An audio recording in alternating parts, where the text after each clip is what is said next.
사무엘하 강의 32번째 시간입니다. 8장 1절에서 14절까지는 다윗의 왕국이 하나님께서 함께 하심으로 모든 주위의 나라들로부터 승리를 해서 나라가 확장이 되고 서가는 모습을 말씀드렸습니다. 오늘 8장 15절 이하의 말씀은 다윗이 나라를 정비하며 이제 내각을 세우는 말씀을 기록하고 있죠. 하나님께서 이스라엘 백성들을 하나님의 백성으로 삼으시고 애굽에서 구원하신 이후에 모세를 통해서 계명을 주십니다. 그리고 하나님께서 저들에게 당당하게 요구를 하시는데 하나님께서 요구한 것이 무엇이냐? 신명기 10장 12절 말씀에 정확하게 나와 있죠. 함께 봅니다.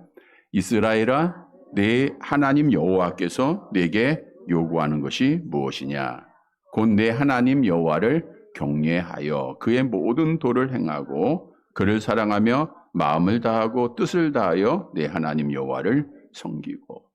하나님께서 우리에게 요구하는 것은 여호와를 경외하는 겁니다. 여호와를 경외한다고 하는 것은 하나님을 무서워하라는 거예요. 두려워하라는 거예요. 하나님을 두려워함으로 하나님의 말씀을 순종하고 하나님을 두려워함으로 하나님 앞에 참예배 드리는 것, 그것이 하나님의 요구입니다. 여러분, 하나님께서 많은 사람들 가운데 오늘 찬양 드린 가사처럼 그 크신 사랑으로 우리를 택하사 하나님의 자녀 삼아줬어요. 하나님께서 이 시대에 우리에게 요구하는 것도 똑같습니다. 여호와를 경외함으로, 여호와를 두려워함으로 하나님의 말씀에 순종하고 하나님 앞에 참 예배 드리라는 거예요. 그래서 솔로몬이 헛되고 오늘 오전에 고백을 하고 마지막 전도서를 마치면서 사람의 본분을 정의해 주었죠. 전도서 12장 13절 함께 봅니다. 이래 결국을 다 들었으니 하나님을 경외하고 그의 명령들을 지킬지어다. 이것이 사람의 본분이다. 사람의 본분이 여호와를 경외하는 거예요. 그런데 왜 사람들이 여호와를 경외하지 못하고 있을까요? 도리어 여호와를 대항하고 도전하고 무시하고 있을까요? 여호와를 하나님으로 모르기 때문입니다. 본래 하나님께서 우리에게 하나님을 아는 지식을 허락해 주셨습니다. 하나님의 형상대로 창조를 하셨어요. 그러나 아담의 타락으로 하나님을 아는 지식을 로마서 1장에 기록한 대로 다 상실해버린 거예요. 그래서 하나님을 두려워하지 아니하고 무서워하지 아니하고 도리어 어리석게 하나님을 부인할 뿐만 아니라 하나님 앞에 도전을 하는 거예요. 교회에 도전을 하는 겁니다. 그리고 우상 숭배하고 미신을 따르는 멸망의 길로 가고 있는 거예요. 그러나 하나님은 사랑으로 우리를 하나님의 자녀로 잃어버렸던 하나님의 형상을 회복시켜 주셨습니다. 따라서 우리는 여호와를 경외함을 잊지 말아야 돼요. 오늘 말씀 따라 여호와 하나님을 날마다 무서워하면서 무엇을 하든지 하나님의 말씀을 따라 행하고 하나님 앞에 참 예배드리는, 그래서 하나님을 영화롭게 해드리는 사랑하는 성도들이 되시기를 간절히 바랍니다. 오늘 본문의 말씀에 보면 다윗뿐만 아니라 다윗의 일기 내각에 들어간 모든 자들이 여호와 하나님 앞에 택함받은 하나님의 사랑을 받은 하나님을 경외하는 자들이에요. 하나님을 경외하는 자들이 어떤 삶을 살았는가를 영적으로 우리에게 교훈해 주고 있어요. 따라서 오늘도 하나님을 경외하는 자가 해야 할 일을 우리가 행하는, 그래서 하나님을 기쁘시게 해드리는 사랑하는 성도들이 되시기를 간절히 바랍니다. 첫째로 여호와를 경외하는 자는 정의와 공의를 행해야 합니다. 본문 15절 말씀 봅니다. 사무엘하 8장 15절 같이 읽습니다. 다윗이 온 이스라엘을 다스려 다윗이 모든 백성에게 정의와 공의를 행할세. 다윗이 온 이스라엘을 다스렸다. 그가 헤브론에서 왕이 된 이후에 7년 동안 유다만을 통치합니다. 그러다가 하나님의 은혜로 통일을 이루고 북쪽 이스라엘과 하나가 돼요. 그래서 비로소 온 이스라엘을 다스렸다. 하나가 됐다는 거예요. 남과 북이 하나가 되고 12지파가 하나가 되고, 그래서 다윗이 온전한 통일왕국을 이루었다라는 말씀인데, 하나됨은 아름다운 겁니다. 나누어지는 것은 악한 영의 역사예요. 하나됨은 성령의 역사예요. 그래서 우리 성도들은 늘 그리스도 안에서 주님 안에서 하나 되는 일에 힘써야 돼요. 사도 바울도 에베소교회 편지하면서 하나 될 것을 권면한 적이 있죠. 에베소서 4장 2절 3절 함께 봅니다. 모든 겸손과 온유로 하고 오래 참음으로 사랑 가운데서 서로 용납하고 평안에 매는 줄로 성령이 하나 되게 하신 것을 힘써 지키라. 겸손과 온유로 오래 참음으로 사랑 가운데 서로 용납하면서 성령의 하나 되게 하신 것을 힘써 지켜서 하나님 앞에 아름다움으로 영광을 돌리는 성도들 되시기를 바랍니다. 다윗은 왕으로 이제 세움을 받아요. 그리고 오늘 본문에 보니까 다윗이 행한 게 뭐예요? 정의와 공의를 행했다. 정의와 공의라고 하는 것은 재판에 사용되는 단어입니다. 다윗이 사법적 기능을 담당했다라고 하는 것을 말하고 있는데, 물론 다윗이 모든 재판을 담당할 수는 없겠죠. 그러나 모든 소송의 마지막 결정자로서 역할을 했다고 하는 사실을 말씀해 주고 있어요. 정의와 공의, 누구나 소망하고 필요로 느끼고 있는 겁니다.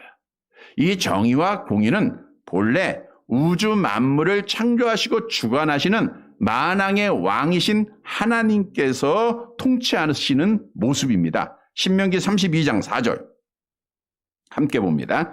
그는 반석이시니 그가 하시는 일이 완전하고 그의 모든 길이 정의롭고 진실하고 거짓이 없으신 하나님이시니 공의로우시고 바르시도다. 그러니까 정의와 공의는 하나님께서 통치하시는 모습이에요. 뿐만 아니라 메시아가 이 땅에 와서 또 하나님의 나라에서 다스리는 그 정치가 정의와 공의임을 성경은 말씀하고 있죠. 에레미야서 23장 5절입니다. 함께 봅니다. 여호와의 말씀이니라. 보라, 때가 이르리니 내가 다윗에게 한 의로운 가지를 일으킬 것이라.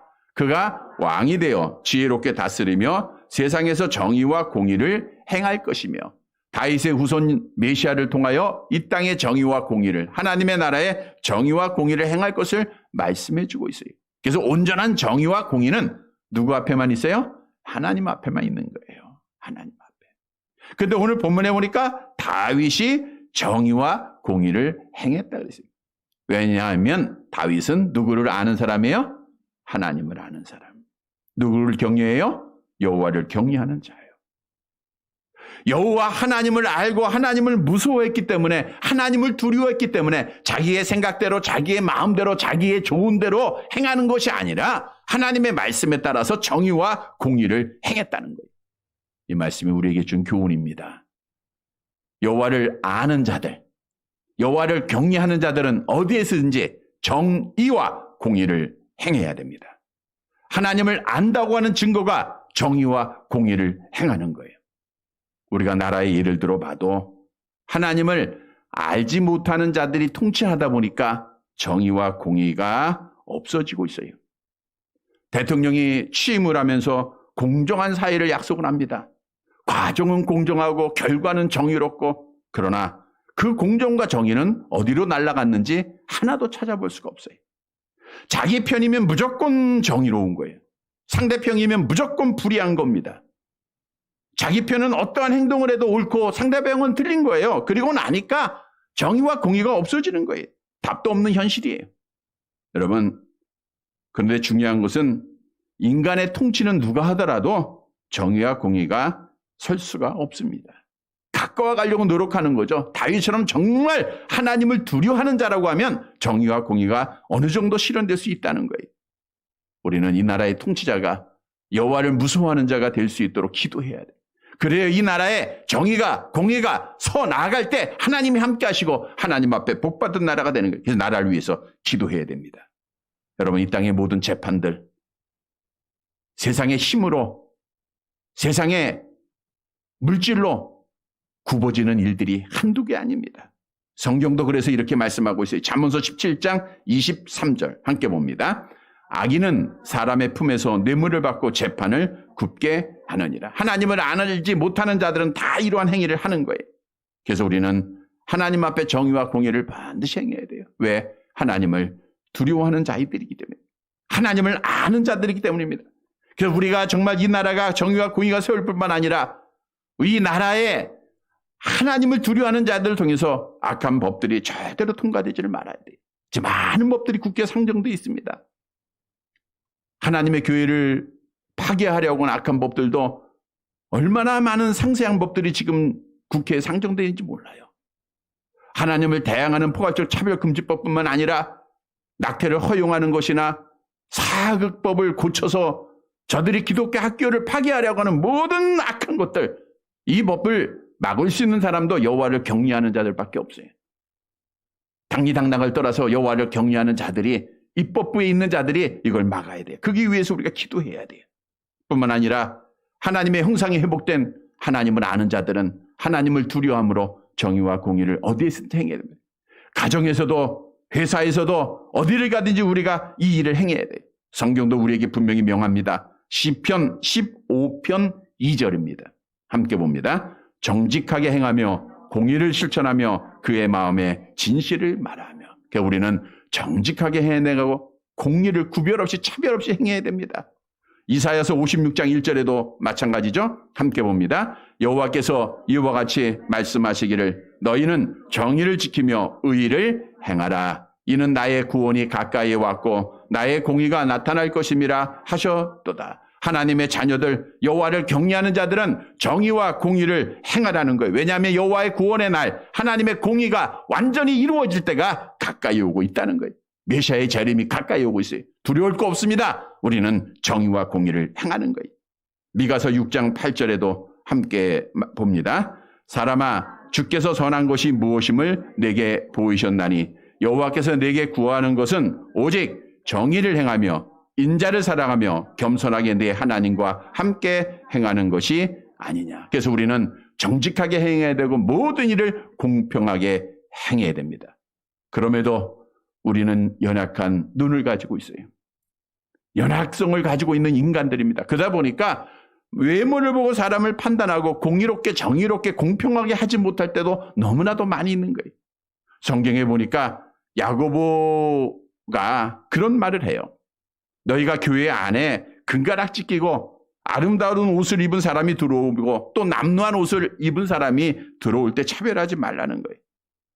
금가락지 끼고 좋은 옷 입은 사람이 들어오면 가서 인사하고 좋은 자리로 안내하고 가난한 자가 들어오면 거들떠보지도 않는 것, 이것은 차별이라는 거예요. 이건 공의롭지 못한 일입니다. 이러한 일이 초대교회 안에도 있었다고 하는 사실, 오늘날엔 더하겠죠. 여러분, 우리가 정말 여호와 하나님을 경외한다고 하면 오늘 오전에 말씀드린 대로 주님께서 누구에게 관심을 두었다 그랬어요? 옷 잘 입은 자? 금가락지 낀 자가 아니에요. 소외된 자, 정말 멸시받는 자, 없는 자, 이러한 자들에게 관심을 가졌다는 거예요. 우리도 그러한 성도가 돼야 돼요.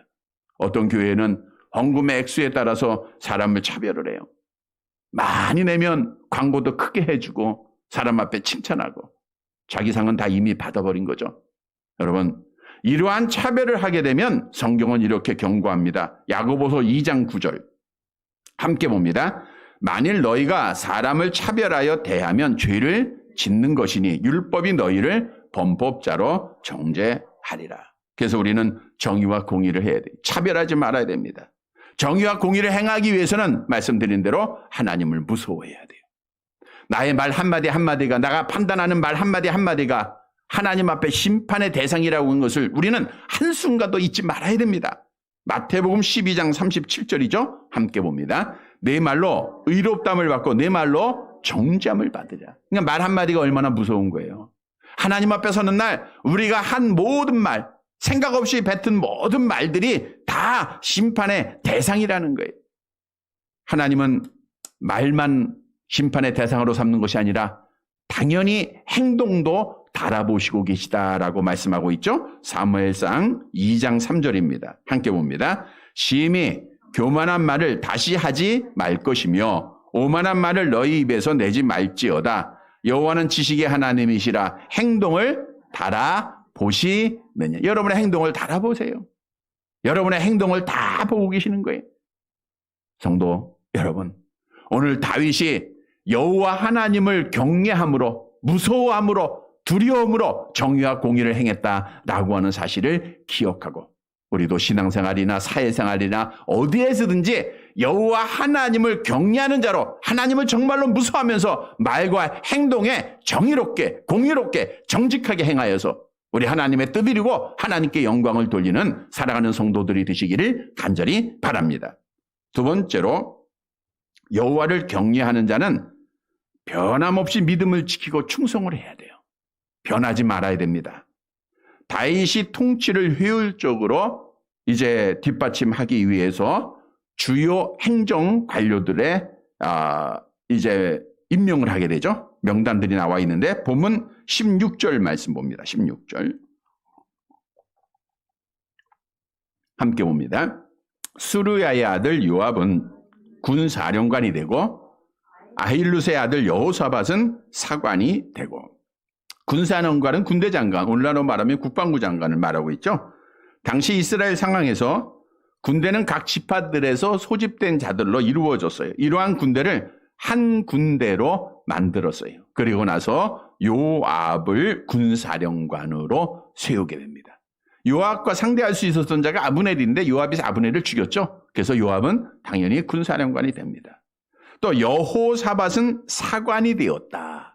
여기서 사관이라고 하는 직은 기록자라고 하는 뜻인데 사관의 역할은 나라의 문서를 기록하고 감독하고 혹은 왕의 사자로 왕을 가까이에서 섬기는 일을 했습니다. 열왕기하 18장 31절에 보면 서기관 셈나와 아사비 아들 사관 요아가 히스기야 왕에게 랍사게의 말을 전달하는 내용이 있어요. 즉 왕에게 직접 가서 여러 가지 일들을 말하고 조언하고 이러한 일들을 사관이 했다는 게 가장 왕 가까이에서 일했던 자다라고 하는 사실을 기억하면 됩니다. 자, 그런데 여기서 중요한 사실은 여호사밧이라고 하는 사람이 다윗에게 사관으로 임명을 받았습니다. 그런데 그가 그의 아들 다윗의 아들 솔로몬 통치 때에도 사관의 일을 감당했다는 것이 성경의 증거가 있어요. 열왕기상 4장 1절과 3절 같이 봅니다. 솔로몬 왕이 온 이스라엘의 왕이 되었고 아힐룻의 아들 여호사밧은 사관이요. 본래 정권이 바뀌면 참모진도 다 바뀌게 돼 있는 세술은 세부대에 담잖아요. 그런데 여호사밧은 다윗 때에도 사관으로 일을 감당했고 솔로몬 시대에도 사관으로 또 사명을 감당했다는 거예요. 다시 말하면 여호사밧이라고 하는 사람은 변함이 없이 솔로몬에게도 다윗에게도 충성을 했고 믿음이 변치 않았다. 왜? 그는 여호와 하나님을 경외하는 자였기 때문이라는 거예요. 이름의 뜻에도 나와 있어요. 따라서 오늘 본문이 우리에게 주는 교훈이 있어요. 여호와 하나님을 경외하는 자들은 시대에 따라서 시간에 따라서 환경에 따라서 변하지 말고 믿음을 지키고 충성하는 자가 되라는 거예요. 여러분 우리 인간은 환경의 지배를 받게 돼 있습니다. 그래서 사람들은 어떤 사람이 힘이 있는가 그 사람 앞에 줄을 서요. 이 사람이 세력을 잃어버리면 또 반대편 사람 앞에 줄을 섭니다. 이게 인간의 본성이에요. 사람에 따라 변하고 시대에 따라 변하고 환경에 따라 변하는 것이 우리 인간의 연약함입니다. 그러나 여호와를 경외하는 자들은 변하지 말아야 된다는 거예요. 이 땅에 있는 것 변할 수 있어요. 그러나 우리가 신앙하는 여호와 하나님은 변함이 없는 분이에요. 우리가 그분을 신앙한다고 하면 사람에 따라서 시대에 따라서 변하지 말아야 됩니다. 야고보서 1장 17절 함께 봅니다. 온갖 좋은 은사와 온전한 선물이 다 위로부터 빛들의 아버지께로 내려오나니 그는 변함도 없으시고 회전하는 그림자도 없으시다. 하나님이 변하지 않으니까 우리도 변하지 말아야죠. 계시록 1장 8절에 보니까 주 하나님은 어떤 분이세요? 같이 봅니다. 주 하나님이 이르시되 나는 알파와 오메가라 이제도 있고 전에도 있고 장차 올 자여 전능한 자라 하시더라. 여러분 하나님이 여러분에 대한 사랑 변함이 없습니다. 비바람이 몰아쳐도 변함이 없습니다. 여러분에 대한 은혜 변함이 없습니다. 따라서 우리는 어떤 환경에서도 믿음이 변치 말아야 돼요. 먼저는 믿음을 지키는 자가 돼야 돼요. 악한 마귀는 우리를 실족하게 하기 위해서 여러 모양으로 우리 앞에 많은 올무를 놓지 않습니까? 여러 상황을 만듭니다. 육신의 병도 주고 실패도 주고 절망적인 상황을 만들기도 하고 모든 것을 빼앗아 가기도 하고 어떻든 하나님을 부인하고 예수를 부인하고 교회를 떠나고 하나님을 떠나기 위해서 악한 영혼이 힘쓰고 있어요. 그러나 여러분이 정말 하나님을 경외한다고 하면 어제나 오늘이나 변하지 않는 여호와 하나님을 신앙한다고 하면 우리는 변함이 없어야 돼요. 우리는 아무런 내가 죽어갈지라도 믿음을 지켰던 자들처럼 믿음 지켜야 됩니다. 사고로 사지가 달리고 사고로 모든 것을 다 잃어버린다 할지라도 믿음을 지켜야 돼요. 지금까지도 믿음을 지켰듯 앞으로도 끝까지 믿음 지켜요. 왜냐하면 끝까지 견디는 자가 뭘 얻어요? 구원 얻는 거예요. 끝까지 믿음을 지켜야 하나님의 영광을 받으세요. 뿐만 아니라 하나님께서 주신 직분 끝까지 변함없이 충성해야 됩니다. 끝까지 충성해야 돼요. 여러분, 여러분들이 가지고 있는 직분들 대부분 다 권사님들이죠. 권사의 직은 부정기 임시직이라고 했어요. 이건 항존직과 같이 마찬가지예요. 여러분 장례식에, 여러분 비석에 뭐라고 써 있어요? 권사 누구누구 이렇게 쓸 거예요. 권사. 성도가 아니고 평생 예수를 믿었는데 성도라고 쓴 사람이 있어요. 누구죠? 사모님들. 직분을 못 얻으니까 저희 어머니도 비석에 보면 성도 이렇게 써요. 성도 누구누구. 네. 그러니까 여러분들의 이름에는 권사 누구누구 이렇게 쓸 거란 말이에요. 여러분 죽어도 비석에 여러분의 직분이 써 있어요. 이 직분은 하나님이 충성되이 여겨서 여러분에게 맡겨주신 겁니다. 시대에 따라 변하면 안 돼요. 환경에 따라 변하면 안 됩니다. 끝까지 충성하라는 거예요. 스데반 집사가 주어진 직분 충성스럽게 감당하자. 하나님의 나라를 바라면서 감당했어요.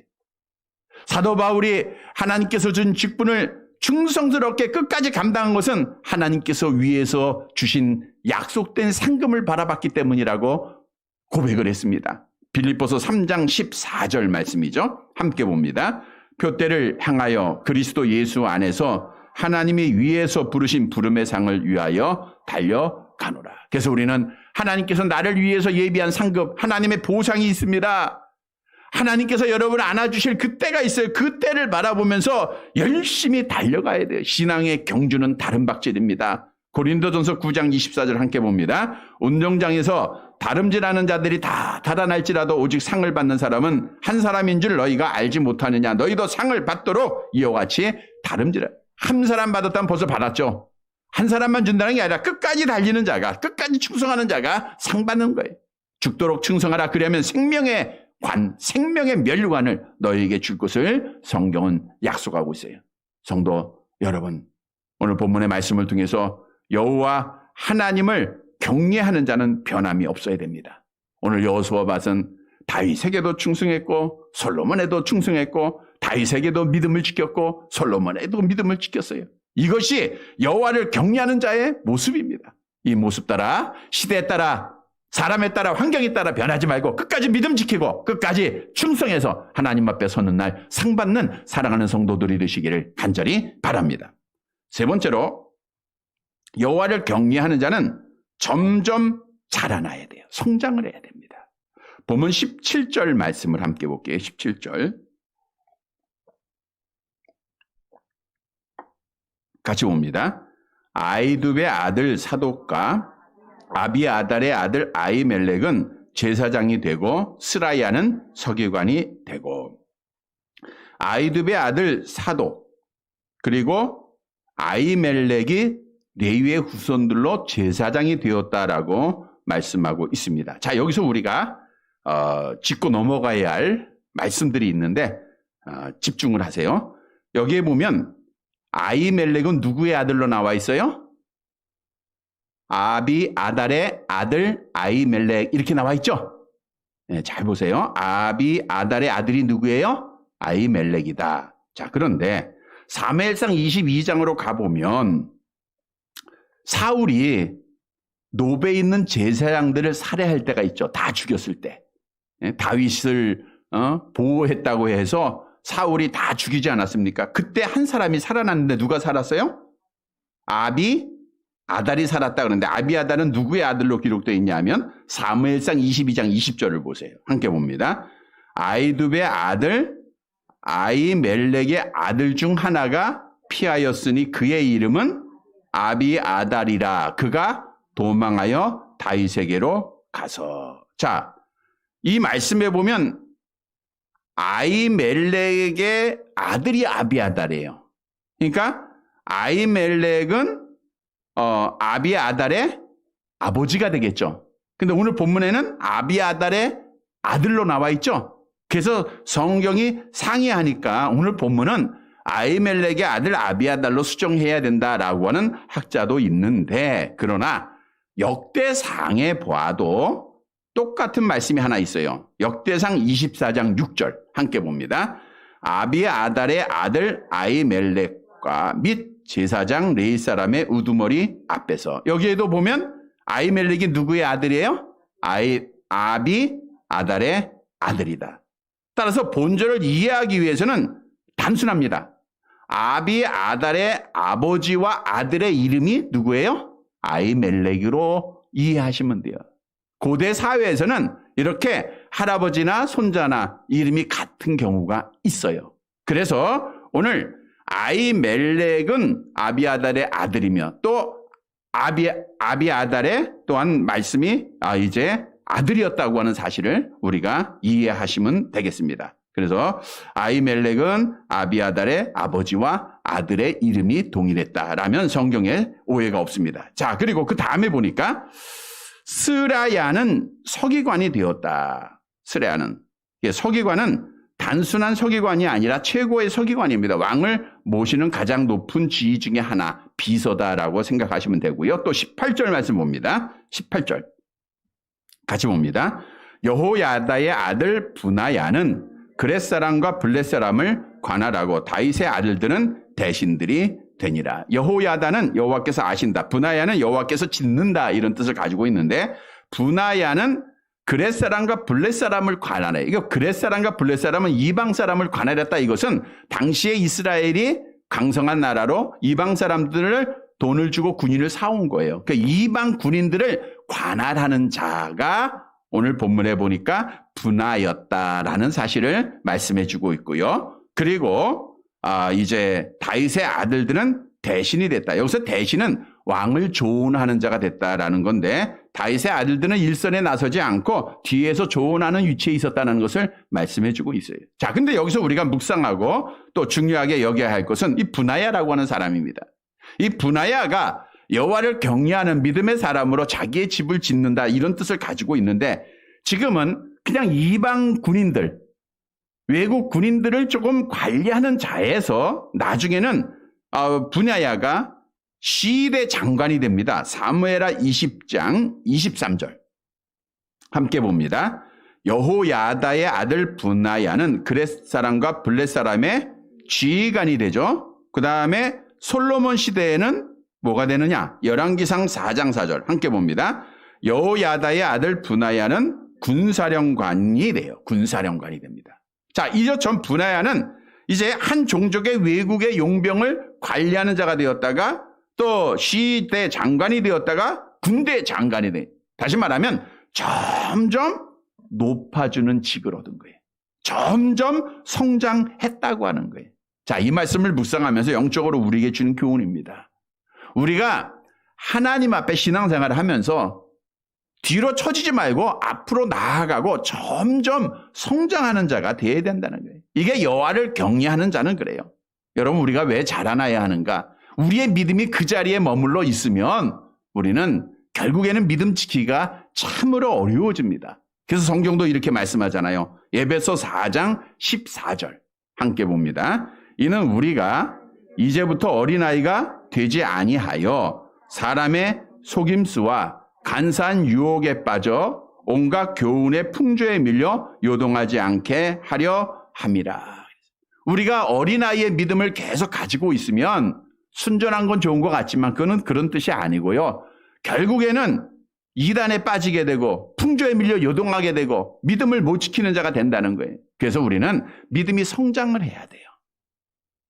오늘 본문에서 브나야라고 하는 사람처럼 작은 일을 맡았다가 점점 큰 일을 맡은 것처럼 우리의 믿음도 영적으로도 점점 작았다가 점점 커지는 자가 되어야 된다는 거예요.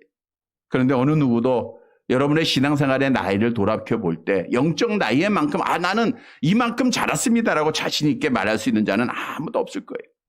도리어 어쩌면 우리가 점점 뒷걸음치고 있는 것은 아닌가 한번 생각을 해보세요. 우리가 한국교회를 위해서 기도를 합니다. 예배가 회복되기를 위해 기도하고 있어요. 정말 유다가 멸망받을 때 하나님 앞에 참 예배가 없었기 때문에 멸망받은 거 오늘날 우리의 모습과 같아요. 교회가 예배를 드리지 않으면 교회의 가치가 없는 겁니다. 점점 없어져요. 우리는 저녁 예배를 회복해야 됩니다. 이를 위해서 기도해야 돼요. 근데 내 자신부터도 예배 시간이 점점 줄어들고 있어요. 예배 시간이. 기도의 시간이 점점 줄어들고 있어요. 여러분들이 사실 점점 성장한다고 하는 것은 기도 시간이 점점 많아져야 돼. 10분 했던 분이 20분, 30분, 1시간, 2시간 늘어나야 되는데 점점 액기수로만 가는 거예요. 30분 했던 사람이 20분으로 줄고 10분으로 줄어옵니다. 기도 시간이 줄어요. 기도의 참석도 줄어들고 있어요. 기도의 참석도. 이렇게 점점 성장해야 되는데 지대로 점점 우리가 후퇴하고 있는 거예요. 물러나고 있다는 거예요. 이건 너무나도 안타까운 겁니다. 여러분 신앙생활은 점점 많아져야 돼요. 아침에 나오던 분이 저녁에 나오는 것이고요.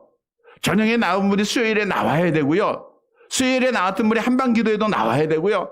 한방기도에 나올 때 또 새벽도 나와야 돼. 이렇게 점점 많아져야 되는데 뒤로 물러가면 안 돼요. 왜냐하면 우리는 뒤로 물러갈 자가 아님을 성경은 우리에게 약속하고 있기 때문이죠. 히브리서 10장 39절 함께 봅니다.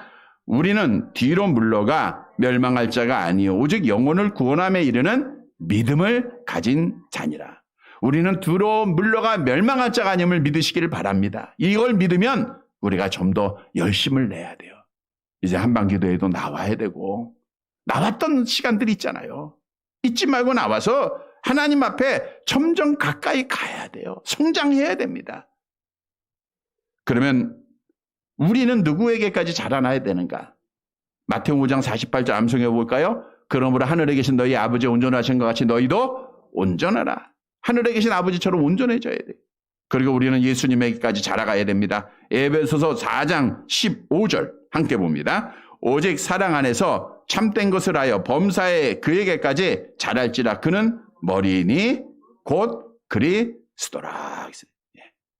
그래서 우리는 예수 그리스도에게까지 자라가야 돼요. 우리의 목표는 예수님입니다. 그렇게까지 될 수는 없지만 그렇게까지 되도록 노력하는 게 신앙생활입니다.